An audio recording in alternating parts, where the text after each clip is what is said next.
ফুটসালে Asia cup ও বিশ্বকাপ খেলার স্বপ্ন দেখছে বাংলাদেশ, জানিয়েছেন বাফুফের ফুটসাল কমিটির চেয়ারম্যান ইমরানুর রহমান। এ লক্ষ্যে কাল থেকে শুরু হচ্ছে 2 দিন ব্যাপী ট্রায়াল। আসন্ন এশিয়া কাপ বাছাই পর্ব ঘিরে সাজানো হচ্ছে মেগা প্ল্যান, আনা হচ্ছে বিদেশি কোচ। আলোচনা চলছে প্রবাসী ফুটবলারদের অন্তর্ভুক্তি নিয়েও।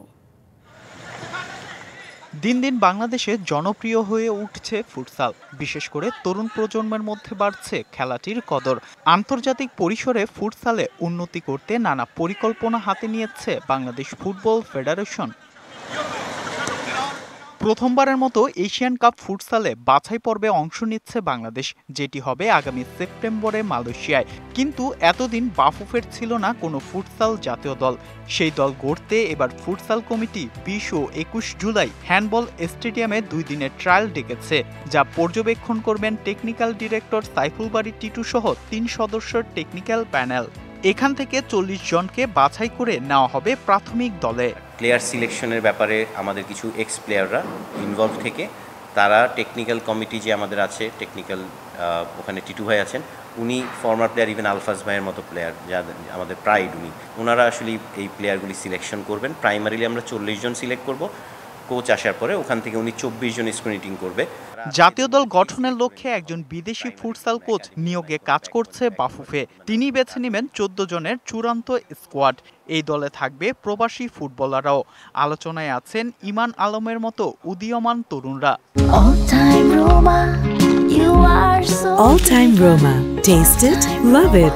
যিনি ইতিমধ্যে ট্রায়ালে এসে নজর কেড়েছেন। হ্যাঁ, প্রবাসী যারা এসেছিলেন ওনারা তো মেইনলি ফুটবল বেসড। ওখানের ফুটসালের ব্যাপারেও কথা হয়েছিল, কিছু আনঅফিসিয়ালি দেখাও হয়েছে, ওনাদের সাথে এই ব্যাপারে কথা হয়েছে। তো ওনারা যারাই আগ্রহ দেখাবে, ওনাদের ট্রায়াল বা যেটাই হয় সেভাবেও আমরা চেষ্টা করব। আমাদের এমনও কিছু প্লেয়ার আছে যে যারা ফুটসালের কিছু এক্সপেরিয়েন্স আছে, তারা হয়তো এখন বিদেশে আছে, ওখান থেকেও আনার চেষ্টা চলছে।